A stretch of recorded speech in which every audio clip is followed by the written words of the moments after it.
Queridos oyentes, como ya les he dicho, estoy haciendo este video en el que hablaré sobre la frontera. Entonces, en 1989, en algún momento entre el 6 y el 7 de marzo, intenté cruzar la frontera ilegalmente. No olviden, como les dije en el video anterior o en los videos anteriores, tuve un servicio militar difícil y entonces decidí abandonar Rumania para siempre. Para quienes no han visto ese video, puedo decirles que debido a lo que pasó en el ejército, golpizas sin motivo, trabajos con cuotas. Más allá de la capacidad de una persona, teníamos que cavar 8 metros cúbicos de tierra, muy compacta, muy densa, con la pala en la mano, en algún lugar colgado de una cuerda, arriba a unos 15-20 metros por encima del nivel inferior del canal. Entonces era un trabajo muy agotador. Y además de todo eso, golpes, humillaciones y así sucesivamente. Y todo eso me hizo decidir irme definitivamente de Rumania. Y después de que me liberaron, intenté poner en práctica esa decisión. De hecho, para los que no saben, en ese tiempo no podía salir legalmente, así que presenté mis documentos en la policía para hacerlo, pero no tenías oportunidad, así que crucé la frontera ilegalmente. Am, Ahora déjenme contarles un descubrimiento de Mamika para que sepan que Dios le habla a la gente, así fue. Mamika tuvo una revelación que decía eso, que no salga ilegalmente del país porque pronto podremos salir legalmente de Rumania. Y dije, bueno, yo creo eso.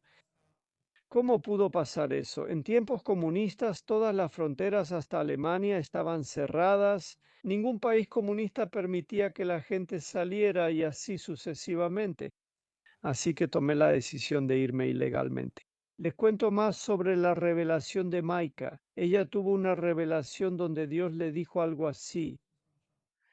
am, una parte se irá legalmente de Rumanía, o sea, una parte importante de la juventud del país. Pronto se abrirán las fronteras y parte de la juventud se irá al extranjero. Entonces, una parte muy grande, otra parte será llevada a la tierra, o sea, morirán de manera natural, y otra parte serán preparados para pasar por el periodo crítico que vendrá sobre Rumania. Así que Dios los está preparando para que puedan superar el periodo crítico que vendrá sobre Rumania. Yo también pensé eso, que las fronteras se abrirían legalmente, pero no lo creí y esa falta de fe me costó mucho. Así, en la noche del 6 al 7 de marzo salí de Baia Mare, porque yo vivía en Baia Mare, y fui a Timișoara. Tomé un tren y fui hasta una localidad. Ahora ya no recuerdo el nombre de esa localidad y en algún lugar cerca de la localidad de Senei. De hecho, puedo decir que no fui atrapado en la frontera, así que yo y un primo mío, Orhat Rayan, queríamos cruzar la frontera. Eso es cierto, pero íbamos por las vías del tren, así que cerca de la localidad de Seney, o sea, no habíamos llegado a la frontera, simplemente íbamos por las vías del tren. Y las vías del tren no van hacia la frontera, sino que son paralelas a la frontera, creo que a unos cuantos kilómetros de la frontera, 2 kilómetros o algo así. No creo que haya sido más, así que íbamos en paralelo a la frontera y de repente empezaron a disparar con armas automáticas.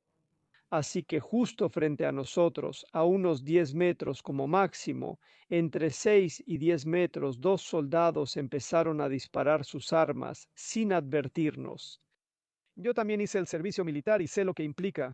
La ley establecía que primero debías advertir a la persona para que se detuviera y si continuaba, entonces podías abrir fuego. Así que nada de eso, simplemente apuntaron sus armas hacia nosotros y empezaron a disparar. Y no fue solo un disparo, fue fuego automático. Los dos dispararon en modo automático.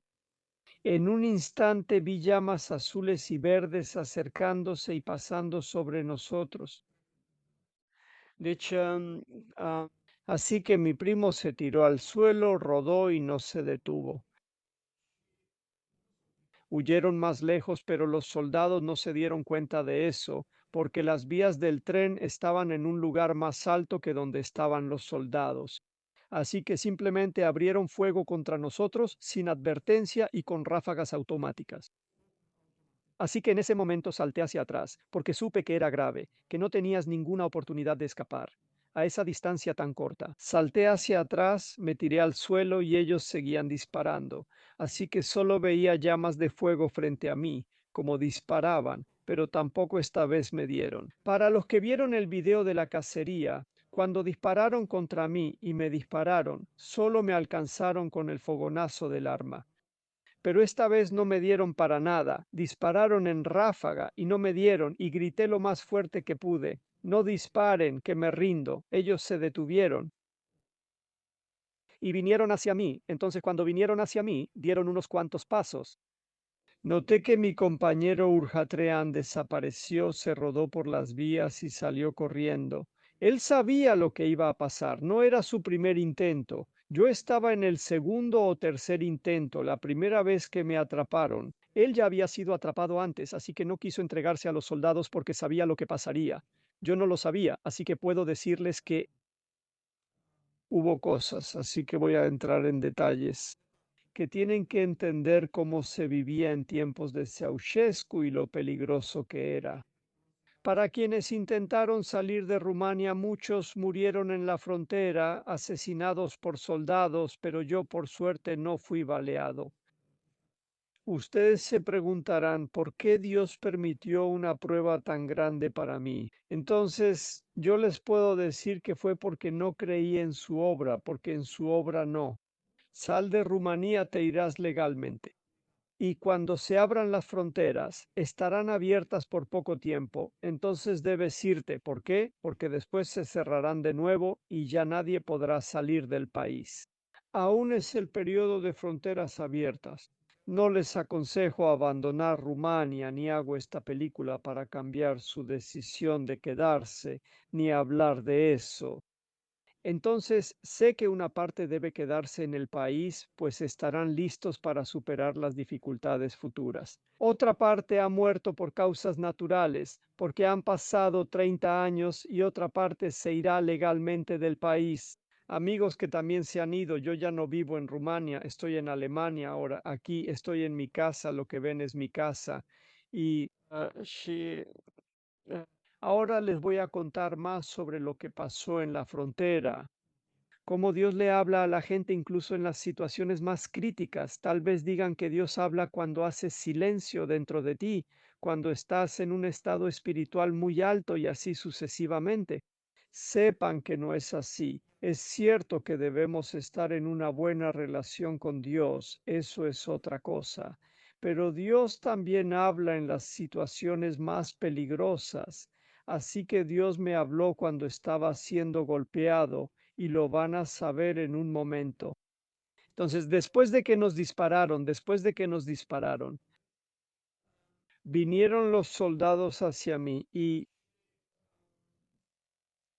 cuando vieron que el colega Oratreano había huido, ambos le dispararon uno tras otro.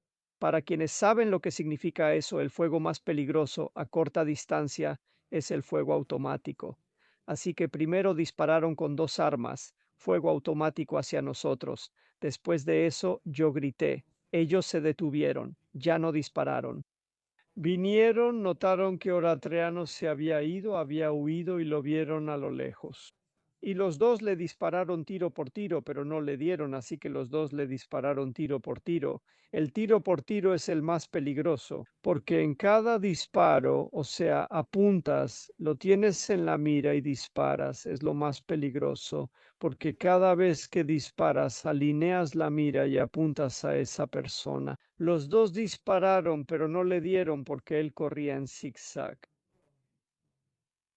Aunque en ese momento ellos no sabían que no le habían dado, porque hablaban entre ellos y decían que iban a ir en la mañana a buscarlo, así que ellos creían que le habían disparado y que había caído al suelo, pero él se tiró al suelo, pero no le dieron. Él dijo que oyó balas silbando cerca y se tiró al suelo. Esas personas pensaron que le dispararon. Ya no siguieron y dijeron que lo buscarían en la mañana.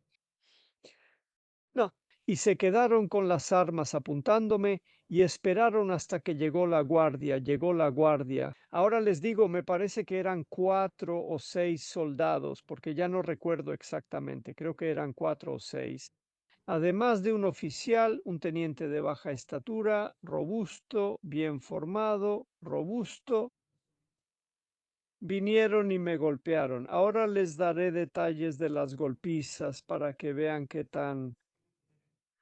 am, qué tan peligrosas son sus golpizas. Así que cuánto violaron la ley, cuánto violaron la ley.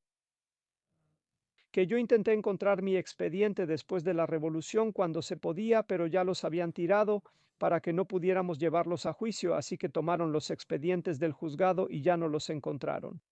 Les dije que entraría en detalles. En ese momento no sabía por qué solo me golpeaban en un lugar. ¿Por qué? Porque si tienes rabia contra alguien o te enojas con alguien, pues le pegas donde sea, le das en la espalda, le das en las piernas, le das donde puedas. Pero ellos siempre me golpeaban desde el estómago hacia arriba y además pegaban con la bota, incluso levantaban el golpe hacia arriba. ¿Sabía por qué me pegaban siempre así? Sí, con unos golpes te desmayabas y ya no sabías qué pasaba. Am, Sé que 2 soldados me agarraban, uno de este brazo y otro de este brazo, y los otros dos que estaban junto a ellos. Me golpeaban todo el tiempo así, me sostenían para poder golpearme mejor y me golpeaban todo el tiempo hacia arriba, así que no sabía por qué. Y déjenme hacer un paréntesis para contarles lo que pasó y luego, después de eso, continuaré con la frontera. Después de unos 10 o 12 años fui al hospital por dolor constante en el hígado y vi al director médico. No daré más detalles para que no sepan quién es. Asha, ah, tampoco sé si eran 12 años, pero no lo diré para no revelar quién fue el director. No creo que sea bueno decirlo. Y fui al hospital y le dije que todo el tiempo me duele el hígado, especialmente cuando como, o sea, después de comer me dolía mucho el hígado. Él dijo, y también le pregunté por qué. Los soldados siempre me golpeaban aquí y hacia arriba con la bota, y entonces el doctor me dijo, oye, esa era la patada mortal. Entonces, si quieres matar a alguien sin dejarle marcas, lo golpeas así. Así que le destrozas el hígado por dentro y sin que queden marcas externas, o sea, no se ve ningún moretón por fuera. Lo golpeas de forma que le rompes el hígado, siempre hacia arriba y no deja marcas. Entonces yo sabía que ellos querían matarme. El Señor estaba conmigo, ahora van a ver que el Señor de todas formas estaba conmigo en la situación más crítica de mi vida, porque puedo decirles que esa fue una de las, si no la más crítica. Le pregunté al doctor qué hacer porque me dolía todo el hígado y me respondió que me lo iba a romper por dentro. Y ahora el hígado se ha recuperado, pero los conductos que llevan a la vesícula biliar ya no se recuperaron, cada uno en la misma dirección, y están rotos, desgarrados. Y entonces cuando comes, el hígado produce jugo gástrico y ya no llega a la vesícula biliar y entonces te duele porque se hinchan las venas o los conductos que traen ese jugo gástrico. Y yo digo que por eso te duele. Ahora, permítanme contarles algo interesante sobre esto porque puede ser alentador y útil para muchos. Ah, Después de que el doctor me dijo que no hay solución para mí, es decir, no hay medicamento que me quite el dolor de hígado. Fui al Señor y le dije, la solución solo está contigo porque los soldados me rompieron el hígado. Me duele mucho, ¿cómo voy a vivir siempre con ese dolor tan fuerte en el hígado? Y dije, Señor, la gente no tiene solución, pero tú sí la tienes para mí. Pero no recibí nada del Señor. Pero pensé para mí mismo, así lo voy a hacer cada vez que me venga ese dolor. Voy a hacer una oración y voy a decir, voy a ordenar, voy a poner la mano sobre mi hígado. Ahora, para los que no creen en sanaciones o los que dicen que Dios no trabaja por orden o algo así, los voy a contradecir, esta vez los voy a contradecir, sepan que yo también creía eso, pero ahora ya no lo creo. Cada vez que sentía dolor ponía la mano en mi hígado y ordenaba, en el nombre de Jesús Cristo, hígado, sánate. Y dije así en mi mente, Señor, voy a decirlo si es necesario, 50 veces, 100 veces, cientos de veces, las veces que sea necesario, porque no tengo otra solución. Así que si no me sanas, yo no tengo otra solución. Cada vez que sentía dolor tras ir al hospital y que el doctor me dijera que eran golpes mortales y tenía el hígado mal curado, cada vez que sentía dolor ponía la mano y ordenaba. Ahora les pregunto, ¿cuántas veces creen que ordené? Voy a esperar un poco para ver qué cree cada uno. Sexti, que 3 veces, la tercera vez que ordené, no sentí nada, no supe que se me había quitado el dolor, así que ordené 3 veces y después de eso nunca más me volvió el dolor. Así que simplemente me curé, ya no me volvió el dolor. Desde entonces nunca más me ha dolido el hígado, puedo comer de todo, incluso cosas pesadas, lo que sea, porque ya no tengo problemas con el hígado, así que nunca más me ha dolido el hígado. Así que Dios, la tercera vez que pedí, me sanó sin que sintiera nada, sin que Dios dijera nada. Así que elegí a Dios como última solución y Él me sanó. Así que simplemente pedí como hacen los carismáticos y tal vez los pentecostales. Así que puse la mano y dije, en el nombre de Jesucristo, hígado, sánate.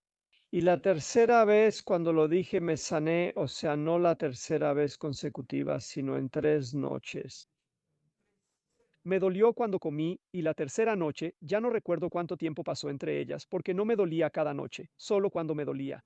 Así que fui sanado y desde entonces ya no tengo problemas. Volvamos a la frontera. Entonces, después de las golpizas, la guardia te llevaba hasta el puesto, así que yo estaba en algún lugar en... No. También recuerdo decirles que en el momento en que me atraparon, me pusieron el gorro sobre los ojos y me vendaron. Sí, y me vendaron los ojos, así que no vi nada. No sé la distancia entre donde me atraparon y el puesto. Yo calculo 1 kilómetro, 2, 3, tal vez, pero probablemente no fue tanto. Creo que como 2 kilómetros o 1,5 kilómetros. En fin, entonces, desde el momento en que me atraparon hasta el puesto, golpizas continuas. La verdad no sé decirles porque estaba más desmayado que vivo y me despertaban a golpes. Así que no sé decirles, pero lo que sí sé decirles es que yo no los odiaba, o sea, no puedo explicarles cómo. Así que yo no odiaba a los soldados que me golpeaban. Los golpes mortales en ese momento no sabía que eran mortales, así que no les guardaba rencor y tampoco los odiaba para nada. Así que simplemente me quejaba, gritaba, pero no los odiaba. Y este momento les voy a contar este secreto porque es un secreto muy grande para aquellos que espero que nunca les pase lo que me pasó a mí. Pero si de todos modos pasan por pruebas, este secreto, si quieren que Dios les hable incluso en las situaciones más críticas, no odien. Ese es el único secreto. No odien. Si no pueden pensar algo bueno, al menos no les deseen el mal ni los odien. Así que yo no los odié, no los odié para nada, ni siquiera por las golpizas, y ahora les demuestro que no los odié. Después de llegar al puesto y antes de que me atraparan, les dije que era importante tener chocolate. Yo llevaba chocolate en mi bolsa porque me lo preparé. Como necesitaba energía para el esfuerzo, debía comer algo. En vez de llevar comida, llevé chocolate y dulces. Y después de que me atraparon, los soldados les dije, oigan, fíjense que ahí tengo un poco de chocolate, agárrenlo antes de que lleguen esos y lo encuentren, agárrenlo ustedes. La agarraron, se la comieron, pero de todos modos me golpearon. Así que no puedo comprar a los soldados con chocolate, pero al menos no los odié. Después de que llegué al puesto todavía quedaban algunos dulces o algo de chocolate. Les dije a los demás, agárrenlos, ya no los necesito porque ustedes ya me dieron suficiente té. No, no dije eso, bromeo. Dije, tómenlos tranquilos, son para ustedes, llévenselos, ya no los necesito. Y se los llevaron. Entonces, para que veas su moralidad, sí, te golpea hasta dejarte hecho pedazos, pero se lleva el chocolate. Sin embargo, está bien, hizo bien. El chocolate yo lo di con todo gusto. Así que, aunque me haya golpeado, no le guardé rencor por lo que pasó. Así que algo muy bonito. Entonces, si no odias en la situación más crítica y si estás preparado para que Dios te hable, Y en el momento en que me golpeaban, me desmayé. Cuando me desmayé, ahora no puedo decirles cómo me habló el Señor porque yo sé que me desmayé. ¿Qué pasó? Solo sé que vi una mesa y mientras me desmayaba, no sé cuánto tiempo estuve así. Desmayado, no sé, porque si estás desmayado ya no tienes noción del tiempo. Entonces, solo sé que desde el momento en que nos detuvimos y hasta el puesto de control, seguía despertando y desmayándome, y en uno de esos desmayos, ahora, para bromear, eso fue, o sea, desmayo, lo hizo para hacer silencio dentro de mí. Entonces Dios va a hablar cuando haga silencio dentro de mí. Esta vez otros me hicieron guardar silencio, fue por los soldados. Guardé silencio sin querer. Entonces, durante el tiempo en que me desmayé, ocurrió el fenómeno de que hice silencio dentro de mí. Sí, y de repente vi una mesa como en la embajada, porque yo sé lo que significa una embajada, ya que he ido a la embajada estadounidense. Sí, aunque era en tiempos de los comunistas, también llegué ahí y vi que era como en la embajada. No era una oficina, no estaba asegurada, porque en la embajada sí aseguran las oficinas para evitar que disparen o golpeen al personal. Pero vi una mesa más alta y sin estar asegurada, y eso me sorprendió. Y frente a mí vino una persona mayor con el cabello blanco y una señora muy elegante con el cabello esponjado, muy elegante y con el cabello largo. Y yo le di diferentes documentos y sé que le di 3 series de documentos. Y con cada serie de documentos que le daba a esa señora, ella era muy, muy buena. Ahora, en contraste con lo que yo vivía en la frontera, golpes y cosas así, la señora siempre fue muy buena conmigo y aceptaba los primeros documentos, aunque no fueran los mejores. Los revisaba y decía, no son muy buenos, no son muy buenos. Movía la cabeza así y decía, está bien, los dejo así. Y yo le di 3 series de documentos, cada una tenía algunos problemas, no eran muy buenos y él movía la cabeza, pero al final los aceptaba y la última vez. Eso era muy interesante. Sacó un papelito tamaño A4, mira, aquí también tengo un papel, pero este es un poco más grande, tamaño A4, lo sacó y me lo dio. Y en ese papelito tenía alrededor hojas de roble, muy interesante, en los bordes hojas de roble verde, y tenía muy poco escrito en ella, y terminé preguntándome qué significa este papel con hojas de roble alrededor y tan poco escrito en él. Normalmente cuando das un papel o constancia a alguien suele tener más escrito, pero esto no era más que un título más largo y muy poco escrito, mi nombre y muy poco escrito sobre lo que significa este papel. Y claro, los soldados hicieron su deber, me seguían golpeando, me despertaron y me sorprendí por lo que vi. Seguía recibiendo golpes hasta en el destacamento y después también en el destacamento, así que toda la noche hasta la mañana pararon y me llevaron, me volvieron a vendar los ojos para que no viera nada y así me llevaban siempre de pie, de espaldas, para que sepan cómo fue en el pueblo, creo que en Ceney. No puedo decirles, tenía los ojos vendados y no sé dónde. Me llevaron a una estación de tren y la policía me recogió y luego me llevaron a la cárcel en Timișoara.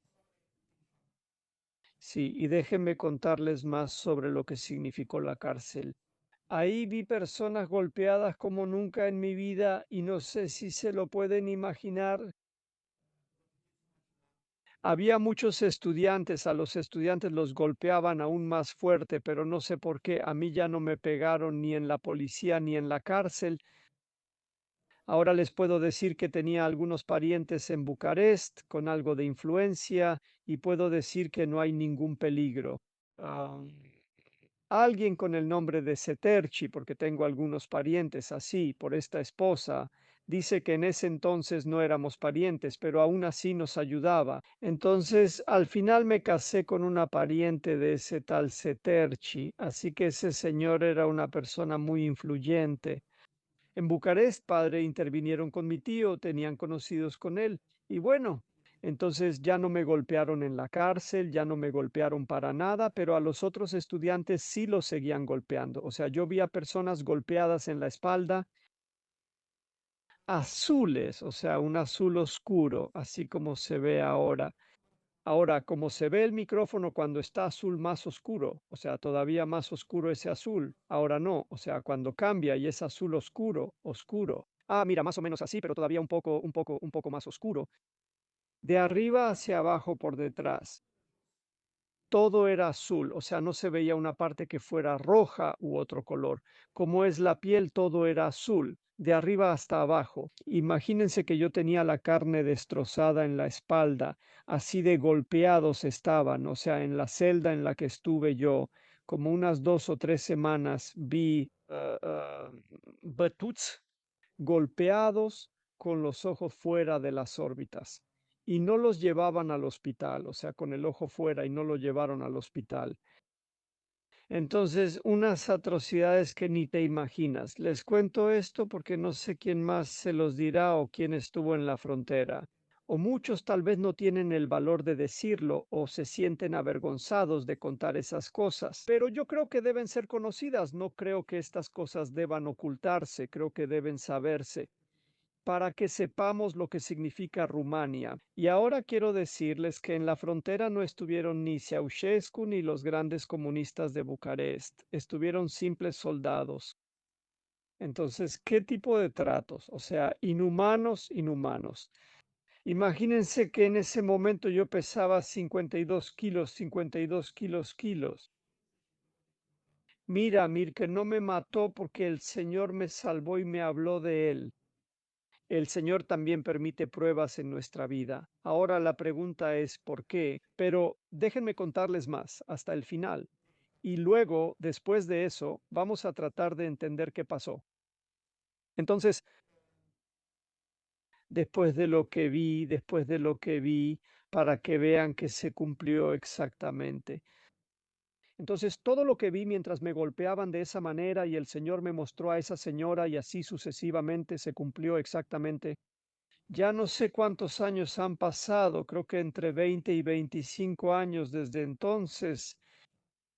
Sí, fue en, să-mi pic, a fost în 1989, en marzo, y creo que 25 años después o 30, algo así, ya no recuerdo. Unos 25 años después vine a Alemania y mi mayor sorpresa fue cuando fui a, aquí se llama Oficina para Extranjeros, en Alemania, Ausländerbehörde.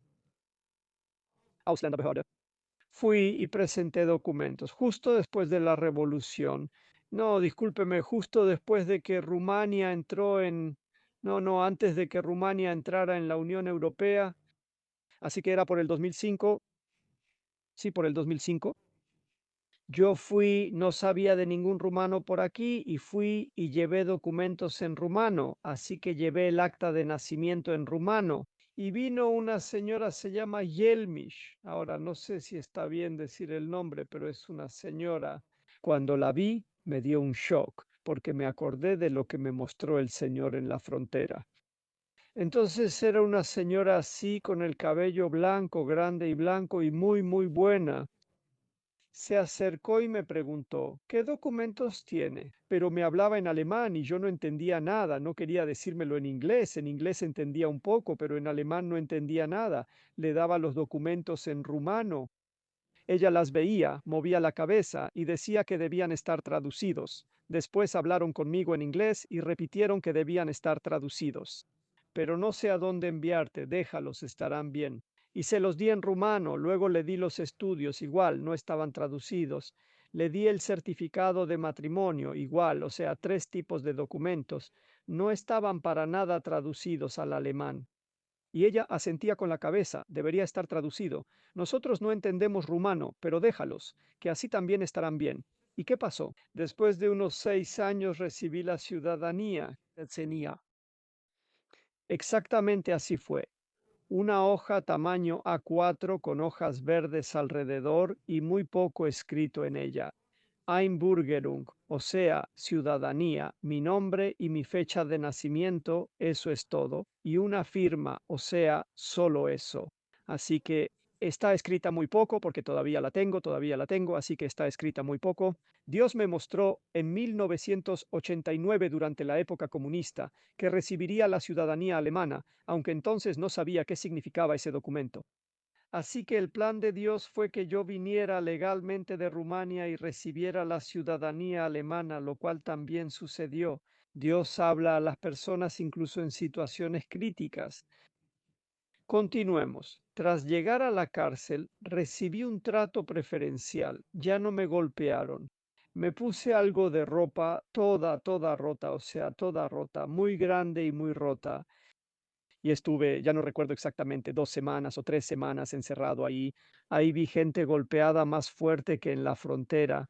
En la frontera, al menos era eso, como se dice, querían matarte sin dejar huellas, pero estás en la policía, aquí no les importaba, te golpeaban hasta destrozarte todo, te sacaban los ojos de la cabeza a golpes y después de unos días, con el ojo afuera, luego te llevaban y te lo volvían a meter.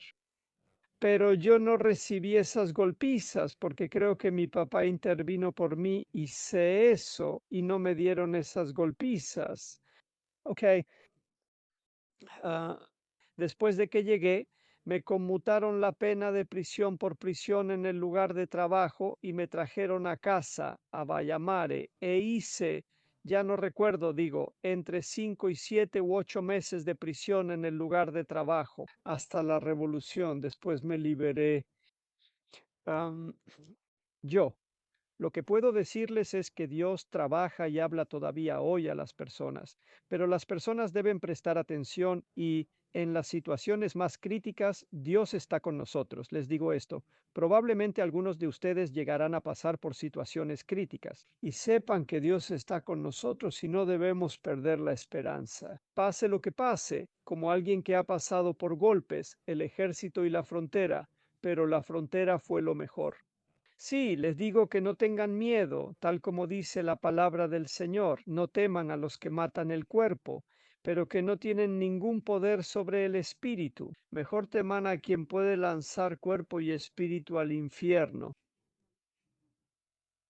Entonces tenemos un espíritu dentro de nosotros que no muere, sin importar cuánto nos golpeen aquí en la tierra. Así que en el momento en que sucede, de todos modos ya no sientes nada, cuando el golpe es más fuerte. Y tú estás en tu espíritu que no sufre, ese no es golpeado, solo tu cuerpo es golpeado. Después de eso la transición es fácil. Así que no deben temerle a la muerte, teman a Dios, porque con Dios pasamos más allá de la muerte. Quizás se pregunten, ¿por qué habla Dios? ¿Saben por qué habla Dios? Para que pongamos toda nuestra esperanza en Él y sepamos que Él ve nuestro futuro. Él también vio mi futuro en 20, 25 años y me mostró lo que iba a pasar. Pero recuerden que ese mismo Dios ve nuestro futuro eterno y sabe lo que haremos al llegar al cielo. Por eso es muy importante que pongamos toda nuestra fe en Dios, que creamos que la Biblia es su palabra escrita para nosotros y que la vivamos, para que cuando terminemos nuestro viaje en esta tierra podamos estar con Él en la eternidad. Así que ese es el propósito por el cual Dios nos muestra que está con nosotros incluso en los momentos más difíciles de nuestra vida. Tengo mucho que contarles. Si les compartiera todo lo que el Señor Jesús me ha mostrado, serían cientos de revelaciones. Alguien me preguntaba hace unos días, oye, tú cuentas sobre tu vida, pero ¿cuánto vas a tener para contar? Tranquilo, tengo cientos. O sea que, bueno, ahora no. Ese es mi propósito. Mi propósito es animarlos para que pongan su confianza en Dios, que nos fortalezcamos en la fe.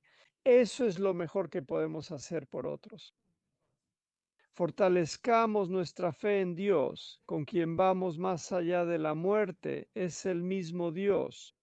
Quise confirmarlo porque he vivido mucho. El mismo Dios que está en esta vida con nosotros, cuando pensamos en Él, sí, es el mismo Dios incluso después de la muerte. Así que de la misma manera nos relacionamos con Él. Es el mismo Dios. Es un Dios bueno que está con nosotros incluso en la situación más crítica de nuestra vida. Él está con nosotros ahora. ¿Por qué permite estas pruebas? ¿Es para que aprendamos a escucharlo? Entonces Dios me lo dijo a través de mi mamá, muy claro, no vayas, que se abrirán las fronteras. Pero yo no lo creí, seguí creyendo. Por eso le dije, sí, mamá, que se abran las fronteras cuando todo está cerrado. Ya no creo eso y la falta de fe me costó caro. Ahora, quiero llamar su atención que si no le creemos a Dios nos sale caro. Si no creemos que la Biblia es su palabra, verán que algún día nos saldrá caro. Y como a mí me salió caro, porque no creí lo que dijo Dios, que las fronteras se iban a abrir. Y traté de cruzar la frontera y miren que fui atrapado, golpeado y pasé por situaciones tan cercanas a la muerte. Yo les recomiendo que le creamos a Dios y lo que está escrito en la Biblia. Si ponemos nuestra fe en Dios y creemos que Jesús murió por nuestros pecados y vivimos en la tierra como Él quiere, tendremos una vida feliz por la eternidad. Les agradezco que me hayan escuchado. Quiero terminar porque no quiero que este video sea más largo. Ya son 40 minutos, 38 minutos. Muchas gracias.